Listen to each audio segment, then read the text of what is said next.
अस्सलाम वालेकुम नाज़रीन, सोच और फिक्र के नए जाविये नए अंदाज प्रोग्राम कुरान और सेहत के साथ मैं हूं आपकी होस्ट रुखशंदा बिलाल और हमारे साथ मौजूद है बैनुल-अक़वामी शोहरत याफ्ता research scholar professor doctor Jameel Mehrvi, medal of merit, president of Pakistan, जो हमें बताएंगे कुरान की रोशनी में मुख्तलिफ बीमारियों का तरीका इलाज कैसे किया जाता है।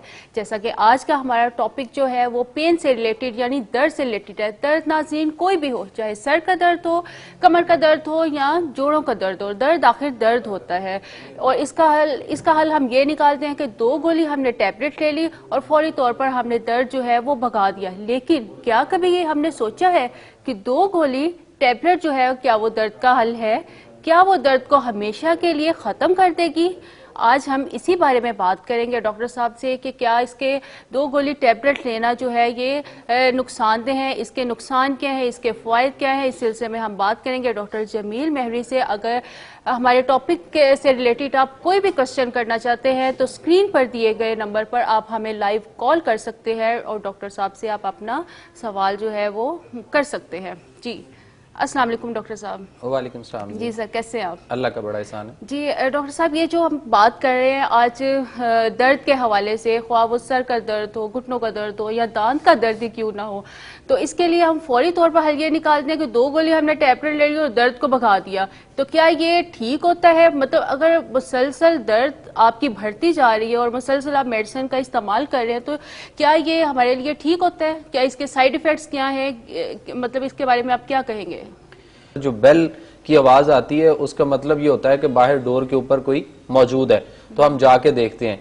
तो दर्द जो होता है ये अलार्म सिस्टम है इंसान के अंदर, उस नर्वस सिस्टम का, जो ये वजाहत करता है कि अगर दर्द कमर में है या जोड़ों के अंदर है या आपके गर्दन के मोरों में है या आपके किसी भी जिस्म के हिस्से में है, सर में है, मैदे में है, किसी भी जगह पे है, तो देखना ये है कि वो जो दर्द है वो जिस हिस्से में है उस हिस्से के अंदर कोई खराबी वाकया हुई है।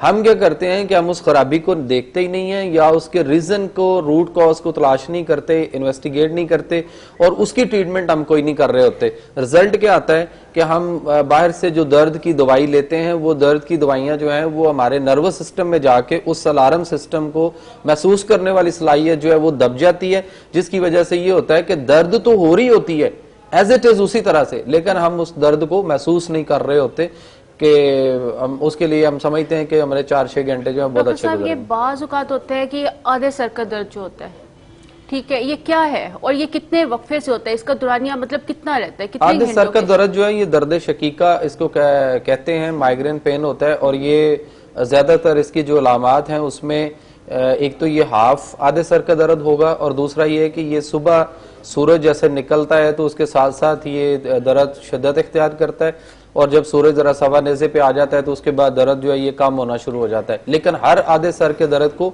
हम दर्द शकीका नहीं कह सकते, उसके लिए कि पेशेंट को देखना पड़ता है और उसकी केस टेकिंग और उसकी हिस्ट्री और उसकी बहुत सारी रिपोर्ट्स और उसकी रोशनी में फिर उसको जो है ना उसका इलाज जो है क्या वो ये हाफ सर का दर्द ये नुकसानदेह होता है या फुल सर का दर्द जो होता है ये कुछ मतलब वो नुकसानदेह होता है या ये वाला नुकसानदेह? देखें जी, आपके घर की बेल जो है वो छोटा सा बच्चा कोई बजाए या कोई आने वाला मेहमान बजाए या कोई डाकू खड़े होकर दबा रहे हो, तीनों चीजों में प्रॉब्लम तो है। आपको उठ के जाना पड़ता है, आप जिस काम में मसरूफ हैं आपको दायरे वो काम छोड़ना पड़ता है, तो दर्द जो है वो जाहिर है बहुत थोड़ी भी हो, इसको हम दर्द दबाने वाली दवाइयों से हम इसको ट्रीट ना करें। ये फर्स्ट एड तो हो सकती है कि इब्तदाई तिब्बी इमदाद तो हो सकती है कि दर्द और बहुत शिद्दत इख्तियार कर रहा है तो उस वक्त आप कोई गोली या इंजेक्शन, वो भी डॉक्टर की एडवाइस पे सेल्फ मेडिकेशन नहीं होनी चाहिए।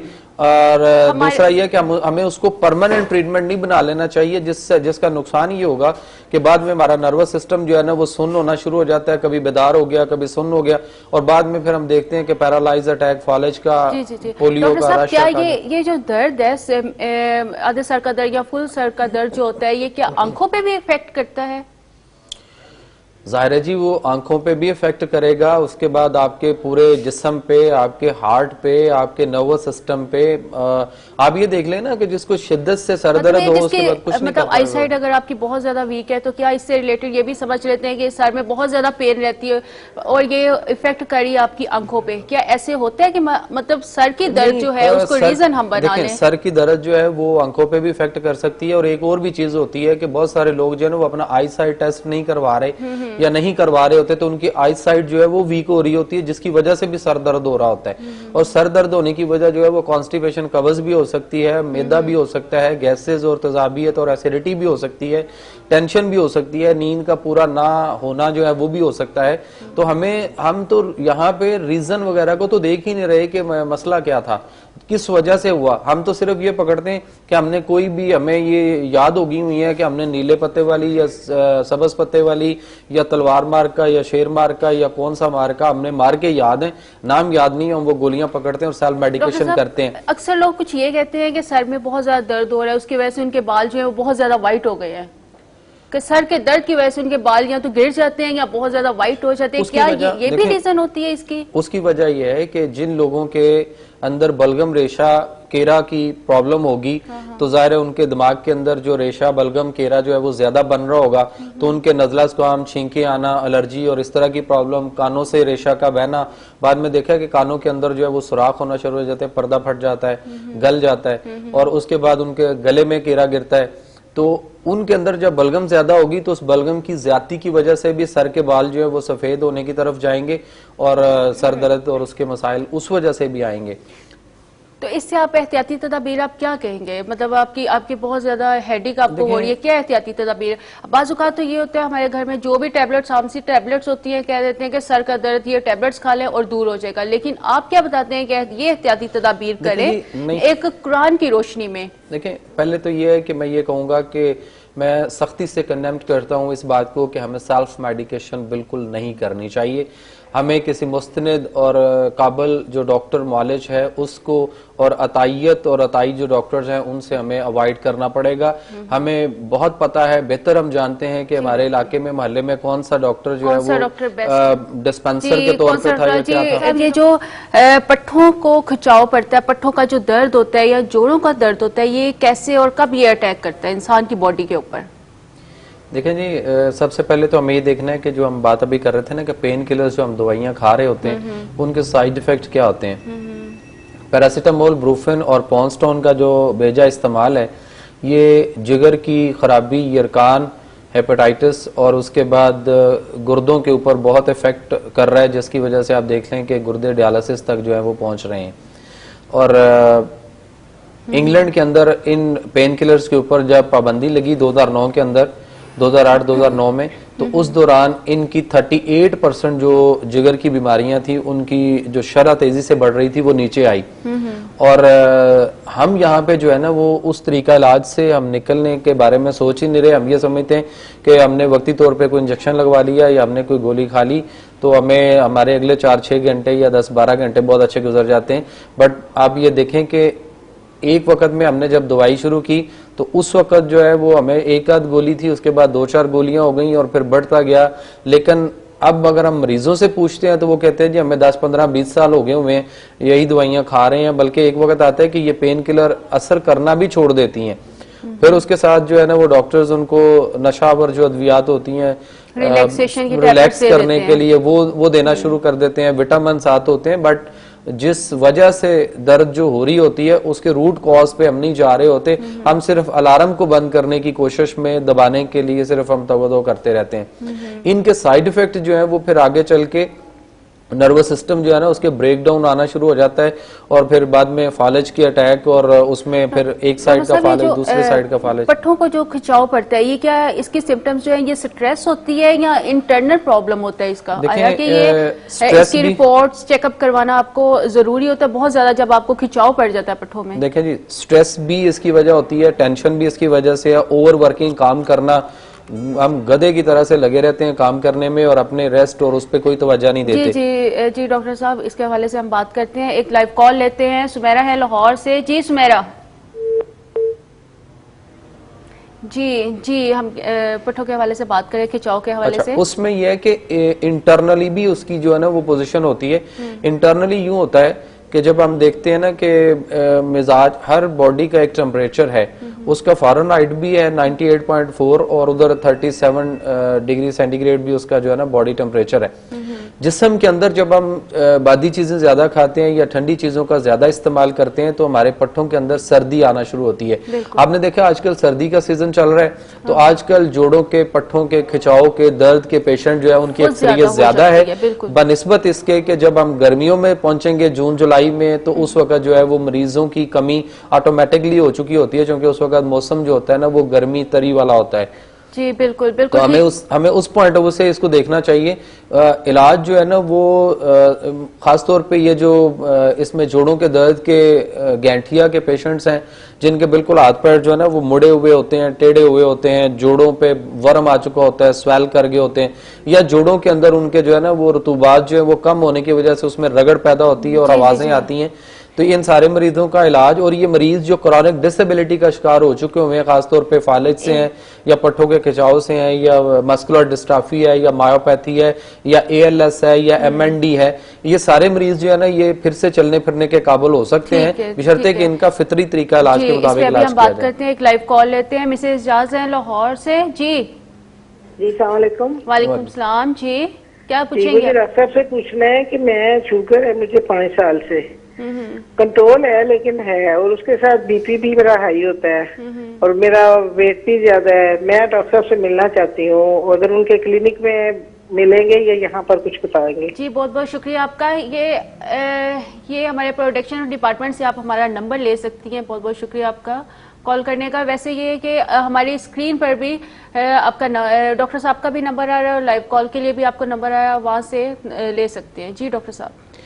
अच्छा, उसके लिए कि जो अभी इनसे कल हमने प्रोग्राम में बात की थी कि शुगर जो है उसका इलाज जो है वो गोलियां खा के या इंसुलिन लगा के कंट्रोल करना नहीं है, क्योंकि जब हम दवाइयां खा रहे होते हैं सिर्फ कंट्रोल करने के लिए, तो हम सिर्फ लेवल को फोकस कर रहे होते हैं, शुगर लेवल मॉनिटर कर रहे होते हैं, लेकिन हम पैंक्रियाज या लबलबे को ना देख रहे होते हैं, ना उससे इंसुलिन का कोई लेवल टेस्ट करवा रहे होते हैं, और ना ही उसके लिए हम कोई ट्रीटमेंट कर रहे होते हैं। हालांकि मैं अमूमन अक्सर कहता हूं कि शुगर कंट्रोल करने के बजाय मरीज अपने लबलबे का इलाज करवाएं, ताकि आइंदा जिंदगी उन्हें किसी दवाई और परहेज की जरूरत ना पड़े, और वो जो अंग्रेजी अद्वियात, इंसुलिन इंजेक्शन और परहेज और जो वो मुसीबतें तकलीफें उठा रहे होते हैं, उनसे उनकी मुस्तकिल जो है ना उनको निजात मिल सकती है।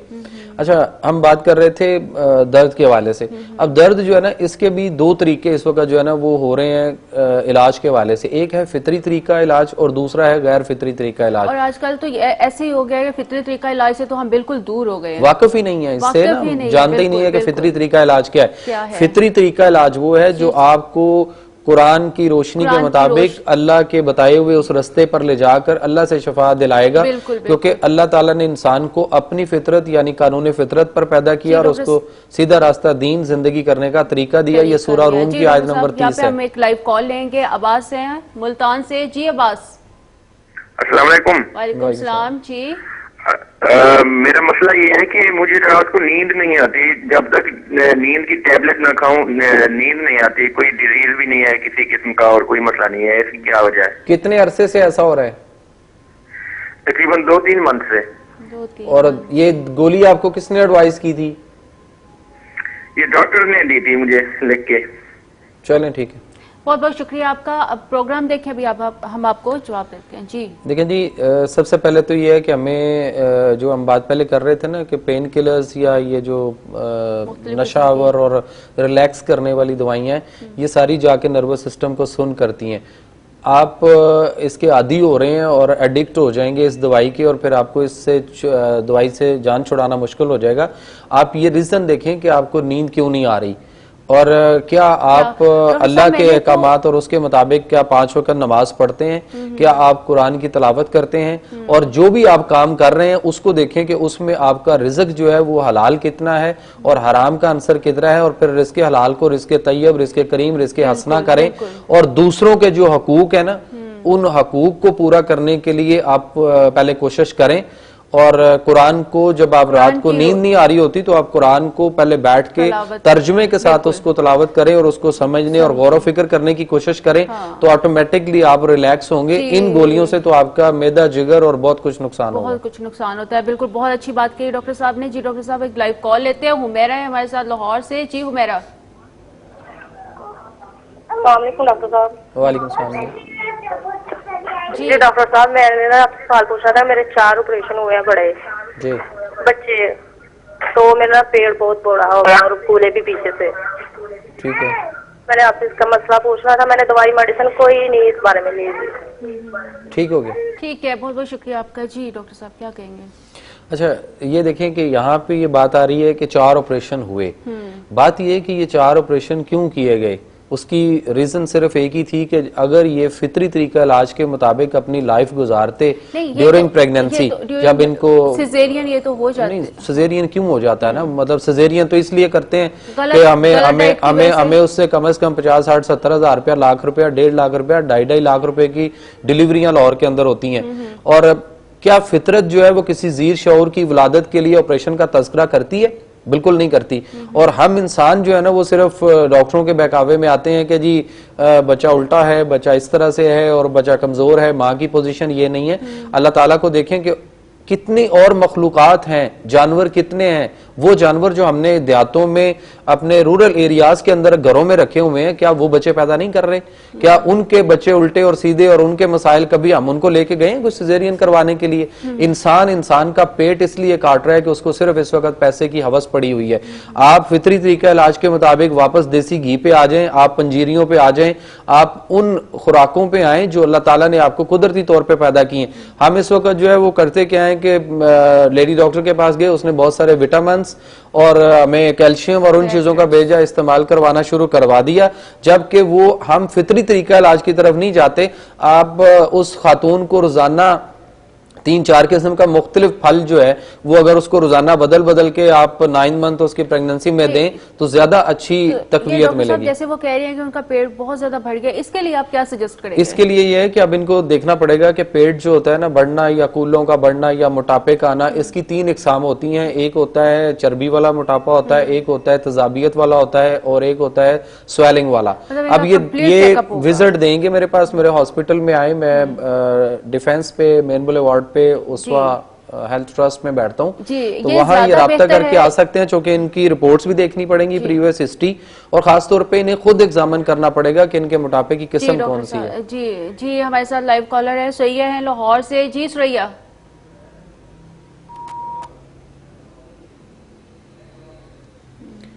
बरकफ ये पोजीशन ये थी कि हमें मोटापे की किस्म को देखना पड़ेगा कि उसकी किस्म कौन सी है, उसके मुताबिक उसकी। ज़ुहैब है लाहौर से। जी अस्सलाम वालेकुम। वालेकुम सलाम। जी क्या कहेंगे आप? अल्हम्दुलिल्लाह सर, ये ना मेरे मैदे का मसला है। क्या होता है? ना सोजिश ही रहती है। कितने अरसे से है? तकरीबन 3-4 साल से। तो जब भूख लगती है ना खाली पेट सुबह, तो ऐसे जैसे बलून नहीं फूल जाता मैदे के ऊपर जी, ऐसे होता है। तो थोड़ा सा पानी पीने से वो नॉर्मल हो जाता है। यानी कि आप सुबह नाश्ते में क्या लेते हैं? नॉर्मल नाश्ते में सर 1 रोटी खाता हूँ आमतौर पर मैं। ठीक हो गया। जब मैं आमतौर पे चलता हूँ ना, तो चलते हुए दाहिनी साइड पे जैसे गिरना नहीं, मैं गिरने लगता हूँ, ऐसे चक्कर सा आता है। यानी कि दवाई वगैरह इसके लिए आपने कोई यूज की है?